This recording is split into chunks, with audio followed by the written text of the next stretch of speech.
The dark, hot coffee hit my dress shirt in front of 15 clients, two bored observers, and the people expecting me to release $2,400,000,000 the next morning. It spread in a fast, steaming wave across the ivory silk fabric, soaking through to my skin, and for one short second, my physical body wanted to do what humiliation always teaches people to do in moments of intense public embarrassment. Look down at the floor, apologize quickly, make yourself smaller in the room, but I did not do that. I sat perfectly still, keeping my back straight and my hands resting flat on the polished table. No one in the entire room moved a single inch. That was the very first thing I noticed. It was not the stinging heat biting through the damp fabric against my chest. It was not the large dark stains spreading over my buttons. It was not even the bitter smell of burnt roast rising between us. It was the absolute silence. My name is Raymond Vance. I am 48 years old, and in high-stakes corporate rooms like that one, silence tells you exactly who people think matters. A server froze beside the champagne station, a white linen towel still folded neatly over his arm. One man near the window lowered his wine glass, slowly. Another looked down at his phone, as if refusing to witness the incident might keep him from being part of it. In front of me, Victoria Thorne still held the empty porcelain coffee cup between two manicured fingers. Her expression was calm, almost elegant. She tilted her head slightly and smiled. It was not clumsy. I had clearly seen the long pause before she tipped the cup, the deliberate angle of her wrist, and the careful half-step closer she took. She had taken one quick look at my neutral guest badge, my simple cream suit jacket, my quiet seat at the strategic table, and decided I was too ordinary to belong there. She assumed I was a support person, someone who could be discarded without any real consequence. She was sorry, she added in the polite tone women like her used when they wanted cruelty to sound polished. She suggested that someone could help me clean up in the service corridor because it was a better fit for me. My hand moved toward the napkin, then stopped. Reaching for the stain would have looked too much like surrender. I told her I was fine right here. Her smile thinned immediately. She stated that this section was reserved for principals. I told her I knew that. Her eyes hardened. She said I should also know that the seat was not meant for me. A young event manager hurried over, his face already pale. Victoria did not even look at him when she gestured toward me, telling him to handle the situation. Across the room, I caught sight of Robert Thorne, the chief executive officer of Aurelian Grid. He saw the stain on my shirt. He saw his wife trying to remove me from a room I had every right to occupy. He did nothing. He turned his shoulder, adjusted his cufflinks, and chose to ignore the scene. What happened that night was a masterclass in corporate arrogance. Victoria looked me over from head to toe and gave a small, amused shrug. I met her eyes, reached for my phone, and wondered whether she had any idea whose room she was attempting to take over. The event manager reached my table with the expression of a man walking toward a fire he had not started and could not afford to misread. He began carefully, glancing from the coffee on my shirt to Victoria. He offered to assist me, but Victoria cut in before he could finish. She announced that this section was for strategic principals, not support guests. The phrase landed exactly the way she wanted. It was a label small enough to move, harmless enough to dismiss, and cheap enough to embarrass in public. I remained seated. I did not blot the coffee. I did not explain myself. I did not offer my name. That unsettled the room more than anger would have. A woman near the floral display shifted awkwardly. One client at my left straightened in his chair. The server by the champagne station still had not moved, as if he understood instinctively that this had stopped being about a spill. The manager swallowed and tapped his tablet, his thumb paused over the screen. Victoria noticed and told the manager to move me to the side lounge. She wanted someone to deal with the mess, as if the mess were me. Across the room, Robert Thorne turned slightly. His gaze moved from the stain on my silk shirt to the manager standing beside my chair. He saw exactly what was happening. He still said nothing. The manager looked down again for half a second. His eyes widened. He had found my name. I watched the moment recognition hit him, the small jolt in his face, the sudden caution, the way his posture changed when he realized I was seated exactly where I was supposed to be. He opened his mouth, probably to say my name out loud. Victoria stepped closer and rested her fingertips on the back of my chair. She asked him not to disrupt the real guests over a seating mistake. The man seated across from me lowered his wineglass to the table. Then he looked straight at Victoria and asked why my name was on the table if I did not belong there. The question did something the coffee had not. It made the room think. Victoria's smile stayed in place a second too long. The event manager looked from her to the man across from me, then back to his tablet as if he wanted the screen to rescue him. He murmured that my name was indeed listed here. Something shifted around the table. One client leaned forward to study my badge. Another frowned, searching his memory. A silver-haired woman murmured my last name and then went still. Victoria recovered quickly, laughing lightly.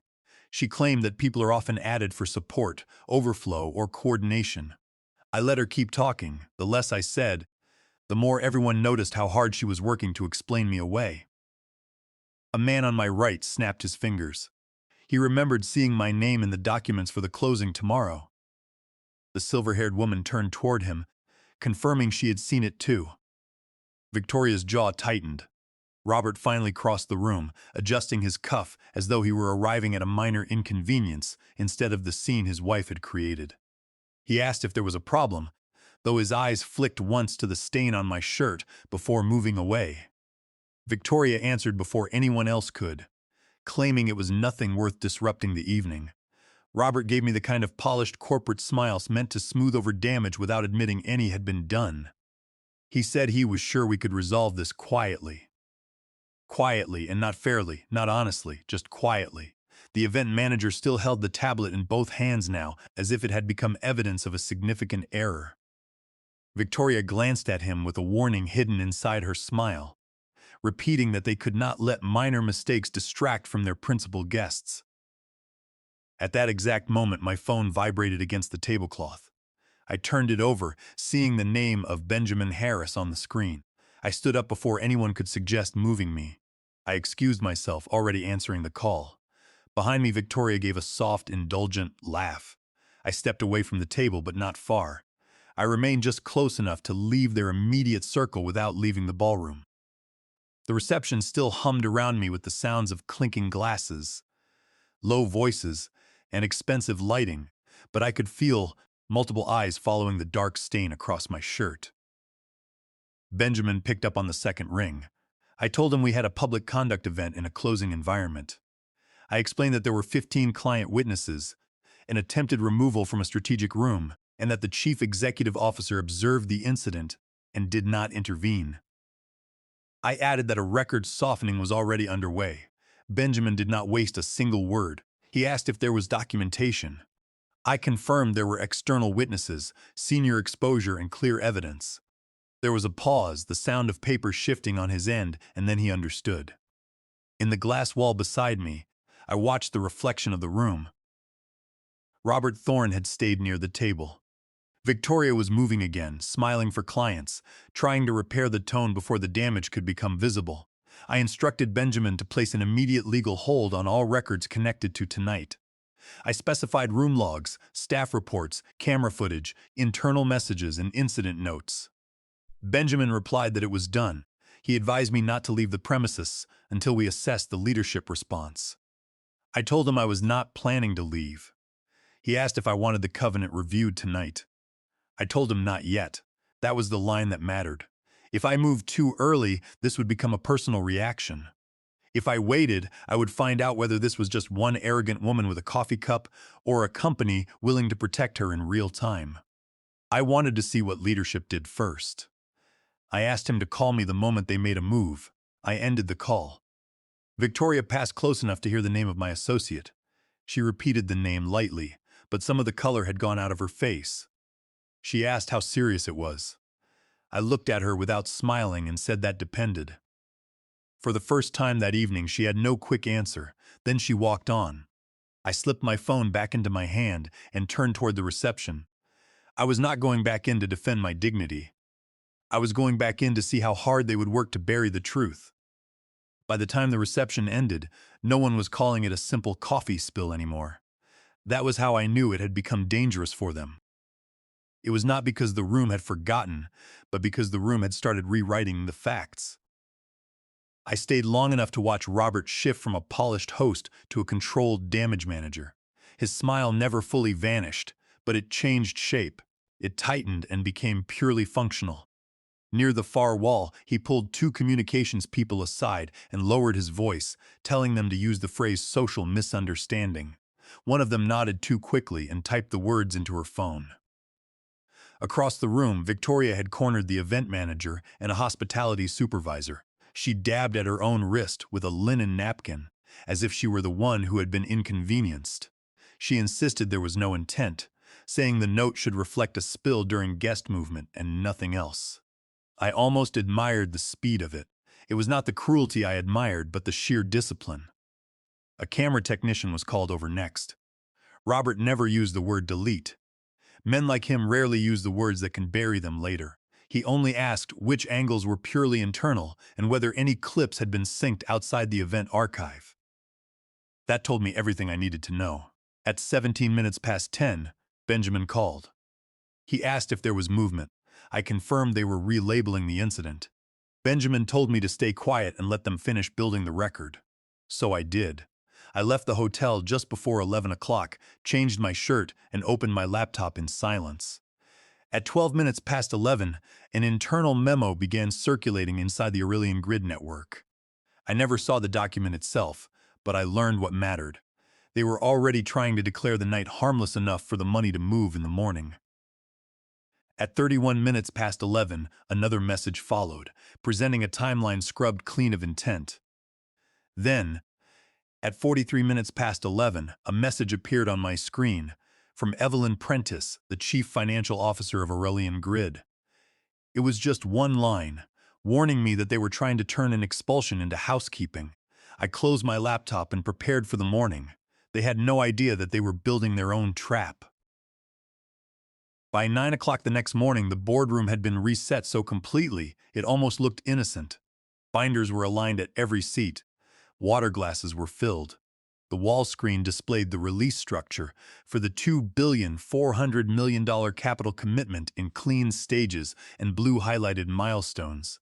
As if money moved through the world untouched by the character of the people asking for it. The primary tranche was highlighted in bright blue. That was the money scheduled to move that morning.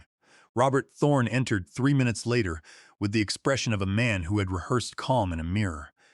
He wore a darker tie, a steadier face, and a controlled posture. Nothing about him suggested that less than 12 hours earlier, his wife had tried to have me removed from a strategic room in front of clients and board observers. Victoria was not there. That absence was deliberate. It offered the room a convenient fiction that whatever had happened had already been handled somewhere off stage by responsible people. A director near the end of the table murmured that they were too close to closing to create drag now. Another answered in agreement. That was the mood Robert was counting on. It was not confidence, but momentum, the kind of force executives mistake for protection when they know the facts are against them. Across from me, Evelyn Prentice had her binder open but had not turned the page. Beside her, Richard Henderson, the lead independent director, sat with both hands folded loosely in front of him, unreadable. Neither of them felt the need to speak. The cameras were already on. Red lights glowed above the far wall, recording the session. Robert took his seat at the head of the table and began in the smooth voice of a man trying to step over a crack without looking down. "Before we proceed," he said, glancing once around the room, he wanted to note that last night involved a minor social misunderstanding. He looked directly into the camera and added that it was nothing more. The room did not react all at once. It tightened, not loudly or dramatically, but just enough to make the air feel thinner. Robert kept going. He claimed it was an unfortunate moment at a private reception, an optics issue rather than a conduct issue. He insisted it should not be allowed to interfere with the strategic funding process. Optics. Across from me, Evelyn lowered her gaze to the memo inside her binder. She did not touch it, but I could see the page from where I sat. The cleaned language, the softened version, the one they had wanted accepted before morning. Richard Henderson spoke without raising his voice. He asked who authorized the attempted removal of an invited strategic principal from that room. Robert turned toward him and asserted there was no attempted removal. Evelyn inhaled, barely. She noted there was an instruction to relocate. Robert cut across her so quickly, it almost sounded practiced, calling it a hospitality adjustment and nothing more. There it was. It was not just the denial, but the specific wording. Richard's eyes moved once from Robert to Evelyn and back again. He asked why the internal wording changed after midnight. For 1 second, nobody answered. A board member on my left opened his binder and flipped 3 pages in. Paper moved softly over polished wood. Another voice, lower this time, noted there were client witnesses. Robert's composure thinned visible. He stated that they were not going to derail a $2,400,000,000 closing over a social incident, calling it absurd. That was the sentence that changed everything, because now the cover-up was no longer living in hallway conversations and midnight memos. It was happening live, on camera, in front of the board, with Robert trying to bury the truth by calling it smaller than it was. A director near the wall screen turned to the covenant section. He read quietly that conduct language applies where reputational impact intersects with closing conditions. No one objected. No one stepped in to rescue Robert. Richard Henderson folded his hands again. He had one question. Robert looked at him and told him to go ahead. Richard turned toward me and asked who controls the final release of the primary tranche. Robert followed his gaze and stared at me like a man realizing far too late that he had never bothered to learn the name of the man his wife had tried to throw out of the room. No one spoke for a moment. That was the only honest reaction left in the room. I folded my hands on the table and answered Richard without drama, stating that I do. Robert Thorne blinked once, looking confused. I repeated that I control the final release of the primary tranche. I explained that I am the managing partner of Cresswell Meridian, and I am the sole signatory authorized to release that portion of the $2,400,000,000 capital commitment. The recalculation in the room was immediate. It was not emotional, but purely mathematical. Evelyn closed her binder. A board member halfway down the table stopped writing. Another leaned back in his chair, as if distance might somehow make the sentence less real. To Robert's credit, he recovered fast, his face settled. His hands came together lightly on the table. In under 3 seconds, he shifted from denial to negotiation. He warned that we should be careful, saying we should not allow a personal incident to jeopardize infrastructure at this scale. Personal. That was his next mistake. It was not the coffee, not the attempted removal, not the rewritten record, not the denial on camera, but calling it a personal incident. I held his gaze and asked why I should trust a company that permits public humiliation, tries to rename it overnight, and then denies it on record the next morning. His jaw tightened. He accused me of escalating optics into governance risk. I told him no, asserting that his company turned cruelty into governance risk the moment it chose the lie over the truth. The room stayed perfectly still. No one moved to protect Robert now. That was a new development. I gave him one final opening, stating that I was not asking for theater, but for accountability. I asked why I should believe this behavior stops once the money is deployed and the doors are closed. Robert leaned back, his composure returning by force. He stated that this company would not be held hostage by optics. There it was again. It was not conduct, not accountability, not leadership, but optics. I looked at him for 1 second longer, then reached for my phone. Several eyes tracked the movement immediately. Evelyn Prentice did not. She already knew what was coming. I set the phone carefully on the polished wood. I told him this stopped being optics the moment his leadership lied on record. I picked up the phone and called Benjamin Harris on speaker.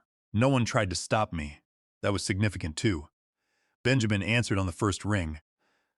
I identified myself, though by then no one in the room needed the introduction. I instructed him to activate the conduct breach review under the closing covenant. I ordered the immediate suspension of the primary tranche release pending a governance review. The room went so quiet I could hear someone set down a pen. Benjamin's voice stayed even and calm. He asked me to confirm the basis. I stated the reasons clearly. The public humiliation of an invited strategic principal in a closing environment, the attempted removal from assigned seating, leadership observation without intervention, the overnight relabeling of the event, and the denial on camera during a capital session.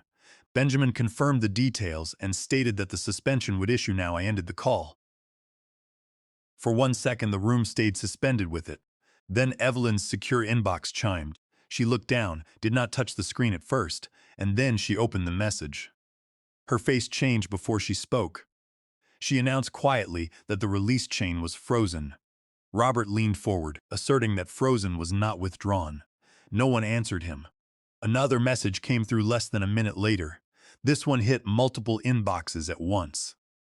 It was a formal notice stating that the capital commitment was suspended from closing, effective immediately, pending a governance review. That was the sentence that mattered. The full $2,400,000,000 was no longer accessible to Aurelian Grid that morning. It was not accessible in theory, not after lunch, and not after a private apology in some side office. It was stopped. It was not delayed or softened, but completely stopped. A client liaison near the wall screen checked her phone and went pale. She reported that 3 strategic clients were pausing their alignment, wanting leadership clarity before proceeding. Robert's chair scraped lightly against the floor. He claimed this was a pressure tactic and a reputational overreaction. But the room had already moved past him. Richard Henderson glanced once at the recording light above the far wall, then back to the table. He instructed them to preserve the full record, stating that we were now in a governance session. That was the real reversal. It was not anger or humiliation answered with humiliation. It was the absolute power of structure. Victoria Thorne had poured coffee on me to push me out of a room she thought I had no right to enter. Robert had watched, allowed it, and then tried to rename the event until it sounded small enough to survive. It had not survived. Richard looked directly at him and stated that this stopped being a funding discussion the moment Robert chose the record over the truth. The board did not remove Robert with shouting. That would have been easier for him. Instead, they did it with language. By early afternoon, the motion was formalized, placing him on administrative leave pending a full governance review. There were no slammed doors, no dramatic security scenes, and no public collapse loud enough to let him feel like a victim. It was just the precise removal of authority. That was the first consequence of their arrogance. The second consequence came an hour later. Victoria was stripped of every outward-facing role she still held through proximity, influence, or vanity. She was removed from the foundation board, barred from client-facing events, and excluded from future strategic receptions until further notice. Before she could enter the afternoon follow-up session, she was quietly stopped at the door and told her access had been revoked. It was the same kind of access control she had tried to use on me. That felt exact. By then, the structural damage had already spread far beyond the boardroom. The $2,400,000,000 capital commitment remained suspended. 2 major lenders paused their coordinated next steps. Client alignment stalled. Financial analysts began using the phrase governance exposure in messages that were no longer confidential. That was the second layer of consequence. The third came on the record before the session adjourned. Richard Henderson looked around the table and stated that, for the avoidance of doubt, this was not an isolated social incident. He called it a leadership failure identified before capital deployment. No one challenged him, not Robert Thorne, not the board, and not the room. I did not feel triumphant. People like Victoria always think the punishment is public embarrassment. It is not. The real punishment comes when the system finally stops pretending not to see them. I left the building in a fresh shirt and a clean jacket, moving through the lobby without hurry. Outside, the city looked exactly the same as it had the night before. By morning, they had not only lost $2,400,000,000, they had lost the right to decide who was small enough to dismiss. And that is the lesson at the heart of this experience. Disrespect often begins in small moments people excuse too quickly.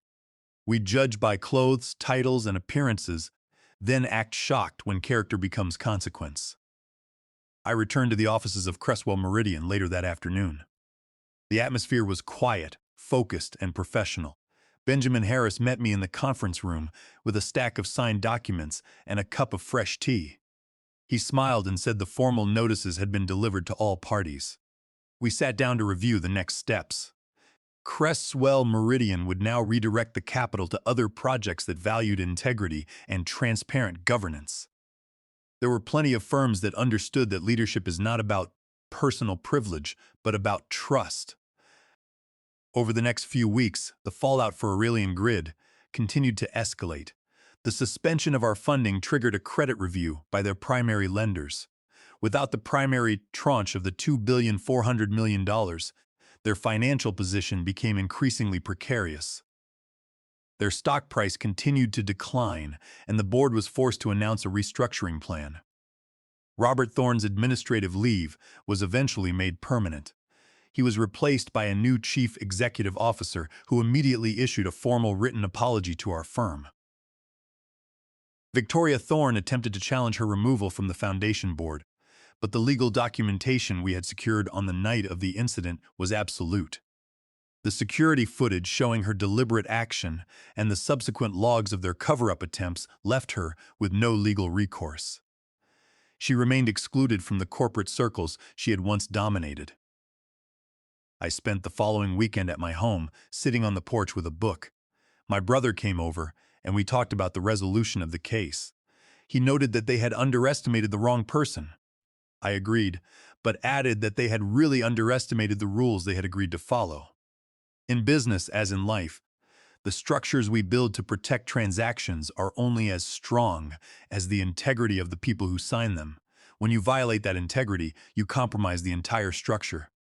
Today, at 48 years old, I continue to lead Cresswell Meridian with the same principles. We have grown our portfolio, funding projects that build real value and support honest communities. I often tell the younger associates that the most important signature on a contract is not the one that represents the money, but the one that represents the commitment to fair dealing. If you lose that, no amount of capital can save your company. We look back on that evening not as a personal victory over a cruel executive and his wife, but as a validation of our standards. The lesson remains clear. When you choose the lie over the truth, the consequences will always find you. The city continues to grow, and new deals are signed every day, but the principle of accountability never changes. It is the foundation of everything we build.